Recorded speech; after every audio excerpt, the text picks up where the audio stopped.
bisa berbagi takjil. Ya, alhamdulillah bisa kita bagi 200 paket. Saya atas nama teman-teman mengucapkan terima kasih atas segala support yang dilakukan selama ini. Karena meskipun sedikit, apabila terkumpul orang banyak akan memberikan keberkahan. Hadirin yang berbahagia, di bulan Ramadan ini ada 3 materi yang sebenarnya sangat menarik. Yaitu yang pertama, gimana Master Zaini. Ini awalnya yang punya ide Master Zaini ya Pak Adil. Master Zaini itu ingin mengadakan ketemu sama para alumninya sebenarnya terus ayo bikin belajar bersama. Alhamdulillah pertama kali dia ngasih ilmunya mesmerism. Katanya ini tingkat tinggi di hipnotis, ilmu hipnoterapi, dan alhamdulillah kemarin sudah bisa kita pelajari bersama. Yang kedua, di minggu kemarin dengan Ustaz Jafar, di mana beliau penanganan stroke, dan alhamdulillah kemarin pasiennya bisa ya Pak ya. Orang yang itu anak kata kemarin Pak Julio kata ya, orangnya itu metok ya, ternyata begitu di akupuntur langsung bisa kenceng gitu. Akhirnya akan belajar terus ya Pak, terus Jafar. Jadi setiap bulan bayar 100, nanti materinya dikasih pribadi-pribadi. Setelah dipelajari bersama, kalau sudah siap kumpul di sini untuk belajar prakteknya. Jadi nanti sampai mungkin bisa sampai 1 tahun, 1 bulan ini 100 kalau nggak salah. Terus yang terakhir ini adalah Pak Dr. Arif Rahman Hakim dari Lamongan, di mana beliau sekarang ini bekerja di Rumah Sakit Surabaya Medical Service, di Surabaya Medical Service, dan beliau ini adalah spesialis penyakit degeneratif, di mana apabila ada pasien diabetes berat, pokoknya kelas-kelas beratnya, Pak Andi insya Allah biasa menangani. Di kesempatan kali ini beliau mau mengadakan seminar tentang kanker dan juga penyakit degeneratif. Kenapa kanker itu bisa terjadi?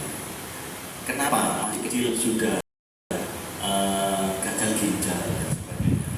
Itu nanti akan dibahas oleh Pak Arif selama ngasih materi di sore hari ini, di siang hari ini. Mudah-mudahan apa yang akan disampaikan oleh Bapak Dr. Arif ini akan bermanfaat untuk kita semua. Baiklah, tidak memperpanjang kata, kepada beliau Bapak Dr. Arif kami silakan. Assalamualaikum warahmatullahi wabarakatuh. Alhamdulillah dan syukurillah, pada siang hari ini kita semua bisa bersama-sama bersilaturahmi. Mudah-mudahan di dalam silaturahmi kita pada hari ini bisa memberikan manfaat untuk diri kita sendiri, untuk keluarga kita, dan juga untuk masyarakat kita.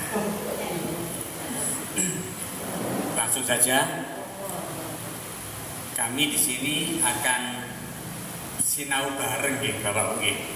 Kita belajar bersama. Nanti kalau dari Bapak Ibu terapis ini yang memiliki pengalaman di bidang penanganan kanker, mari kita sharing bareng. Insya Allah di dalam sharing bareng itu kita akan menemukan benang merah. Kenapa di sini kami memilih kanker? Karena saat ini penyakit kanker adalah merupakan penyakit yang sangat polemik. Diobati dari satu sudut pandang medis tidak ada titik temunya. Diobati dari sudut pandang alternatif juga tidak ada titik temunya. Nah, terus titik temunya gimana? Titik temunya harus kita kawinkan antara medis dan alternatif. Nah, perkawinan medis dan alternatif ini akan menemukan suatu titik temu untuk solusi kanker. Nah, hal ini sudah kami praktekkan bertahun-tahun, Bapak. Selama kami belum belajar tentang ilmu alternatif, khususnya ilmu yang kita kasih nama auto healing itu, diri kita sendiri, itu kami pasien kanker, kita lakukan kemoterapi. Habis kemoterapi 1 kali, efek samping kemoterapi sudah mulai brodol semua, sudah mulai mual-mual semua. Nah, dari brodol, mual, kemudian Malaysia itu tubuhnya itu lumur kabeh, akan membawa pasien kanker menuju frustasi, ya kan? Jadi rata-rata orang sudah kena kemo 1, kemo 2, kemo 3, kemo kan 1 sesi, 1 paket kan 6 kali, Bu. Baru kemo kelima itu rata-rata orangnya sudah mulai banyak yang ngedrop.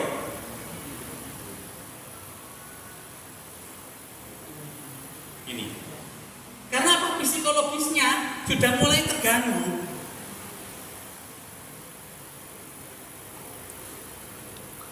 Nah, ini yang menjadi sebuah kendala. Mengapa kanker sebuah polemik? Nggak ada ujung, nggak ada pangkal.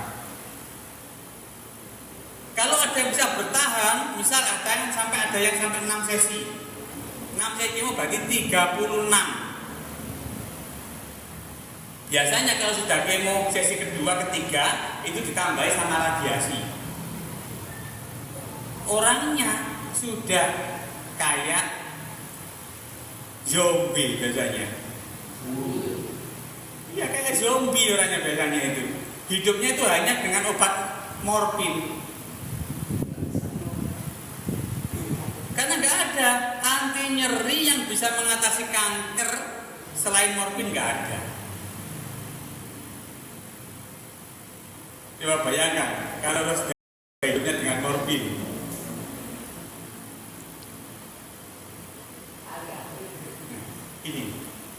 Ini sekilas pengalaman kami pribadi di dalam penanganan kanker menggunakan medis konvensional.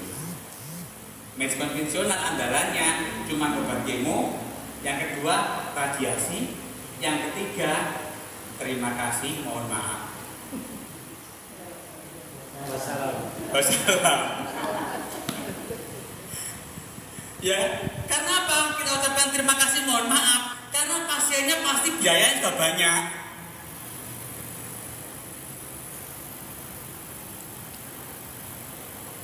Gitu. Dan sekarang kalau nggak BPJS sekali kemoterapi berapa? Sekarang 28 Sutomo. Iya. Kalau di rumah sakit, ya, iya. Itu kalau di Sutomo. Tapi kalau di rumah sakit swasta 6.500.000. Nah, ini tinggal kalikan aja. Itu satu solusi. Nah, setelah kita mulai mempelajari tentang diri manusia, oh iya, ternyata Allah Subhanahu wa Ta'ala itu sudah memberikan kita ini sistem autopilot. Sistem autopilot ini dipelajari pada saat zaman dinasti Qing. Pada saat itu dinasti Qing dia itu menggunakan batu, akhirnya pada titik. Nah, berkembang terus sekarang menjadi akupunktur. Atau apakah akupunktur itu nggak logis Bapak? Karena di saat saya belajar akupunktur di Indrapura, karena itu kan balai penelitian ya, belum terjadi diploma akupunktur.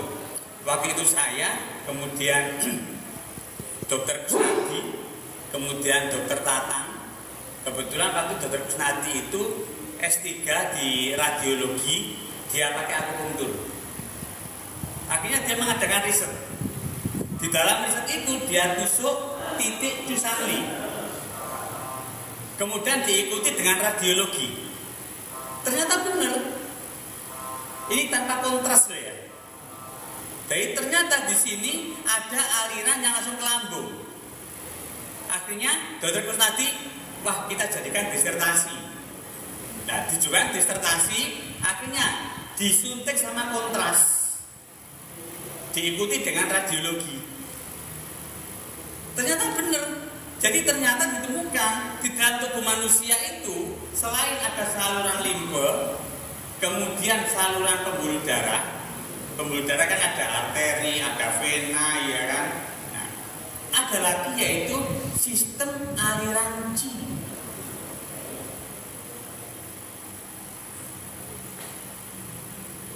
Dari situ mulai akhirnya terbentuk disebut dengan akupunktur medis.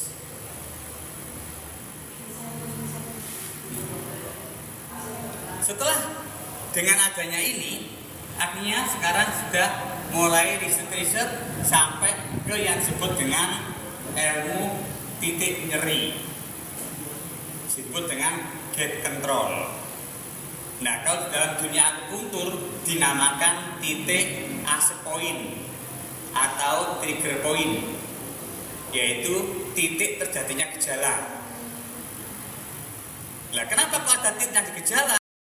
Ternyata dalam titik trigger point itu, di situ saluran qi yang tadi ditemukan lewat risetnya Dokter Kusnadi itu, di situ itu terjadi penumpukan. Nah, penyebab penumpukannya itu karena apa? Karena sistem elektrolisis antara keluar masuknya ion dari sel, dari dalam sel keluar ini tidak sempurna. Nah, yang menyebabkan tidak sempurna karena apa? Satu, karena penimbunan asam laktat. Yang kedua, karena asupan ion natrium atau kalium yang tidak seimbang. Di situ ada namanya natrium kalium pump. Itu yang menggerakkan, oh kita bisa begini. Nah, ini karena apa? Ada pompa natrium kalium. Coba, kalau orang kekurangan natrium, misal kehabisan cairan, apa itu? Lemes kan? Gerak aja nggak bisa, alasan-alasan. Kenapa? Di situ ion natrium yang akan memicu keluar masuk dari dalam dan keluar sel ini ada gangguan. Sehingga disitulah menumpuk gangguan disebut dengan qi, atau kalau dalam bahasa akupunktur qi yang stagnan. Pernah dengar ya? Nah, qi stagnan. Nah, qi stagnan itu cara pemeriksaannya gimana? Itu kita tekan. Nah, kita tekan akan ada efek terasa. Kenapa? Terasa ini adalah merupakan sinyal. Tubuh kita sudah kasih otomatis semua sama Allah itu. Jadi itu memberikan sinyal. Oh, di sini loh ada problem.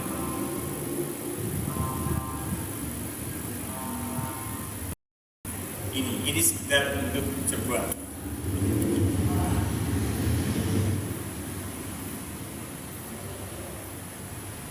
Dengan kita mulai kita mengenal diri kita. Di sini sekarang fenomena yang terjadi sekarang. Mengapa sekarang kok banyak orang kena penyakit degeneratif, kanker, autoimun, diabetes, apalagi jantung, tekanan darah tinggi. Iya, itu sebetulnya penyebabnya itu simpel. Sistem algoritma tubuh kita kita mengalami gangguan. Kalau dalam surat Yasin, yang sering baca Yasin itu kan Allah menciptakan segala kan sudah dengan ukurannya. Jadi sudah ada ukurannya. Jadi balance keseimbangan itu sudah ada dalam tubuh kita yang disebut dengan sistem homeostasis.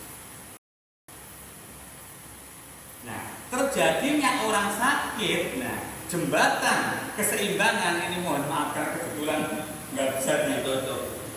Kayak jadi kita ilustrasi aja. Jadi ini timbangan homeostasis ini kan harus begini. Kalau begini kan otomatis seimbang semua. Ini jelek. Nah, jeleknya inilah terjadi yang disebut dengan gangguan metabolisme. Kecepatan dulu. Jadi kita belajar dasar dulu. Karena apa? Kalau kita mau nyervis sepeda motor, kita tidak tahu cara kinerja dari arus yang ada di sepeda motor, bagaimana kita bisa nyervis. Sistem kinerja dari pengapian di dalam sepeda motor kita nggak tahu, otomatis kita nyervisnya kan ngawur. Nah, maka harapan kami kita yang ada di Tenar ini, ayo kita mulai belajar dari basic. Basic kita pasti kalau dalam ilmu kesehatan itu patofisiologi anatomi. Nah, kayak saat hari ini kita mau bahas kanker, tapi kalau kita nggak tahu kanker ini terjadinya karena apa, otomatis kita kan ngawur. Wah, kita hanya belajar akupunktur aja. Akupunktur model tusuk wes. Pokoknya penting tusuk. Ada benjolan, bisa dikait darah.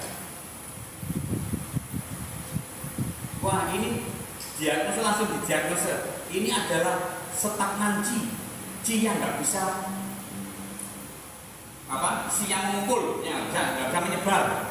Ada yang mengumpul di sini, jadilah kanker. Tusuk aja. Ditusuk. Nah, penusukan yang kita lakukan dengan nggak ada ilmu merangsang sel kanker untuk tumbuh.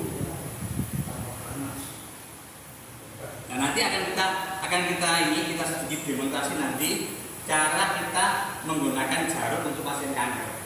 Dan itu kami lakukan alhamdulillah bisa untuk meringankan gejala nyeri. Iya, nyeri kan sampai di atas dengan morfin. Dari pengalaman kami di lapangan, setelah kita kombinasi dengan titik-titik tertentu, itu jadi bisa teratasi. Nah, itu di situ. Makanya harapan kami ada sampai dasar. Jadi demonstrasi keseimbangan ya. Nah, bila keseimbangan tidak terjadi, maka yang ada adalah penyakit. Jadi kita sehat dan sakit tergantung dari keseimbangan yang ada di dalam tubuh kita.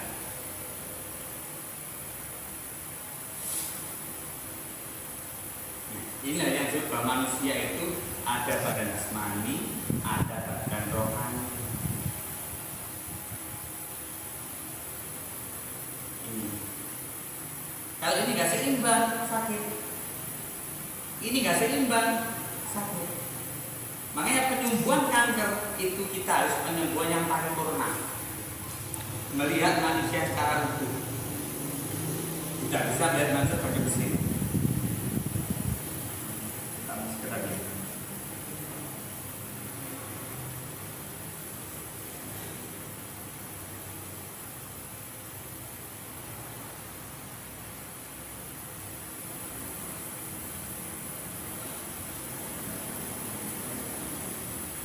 Kita sambilin ya.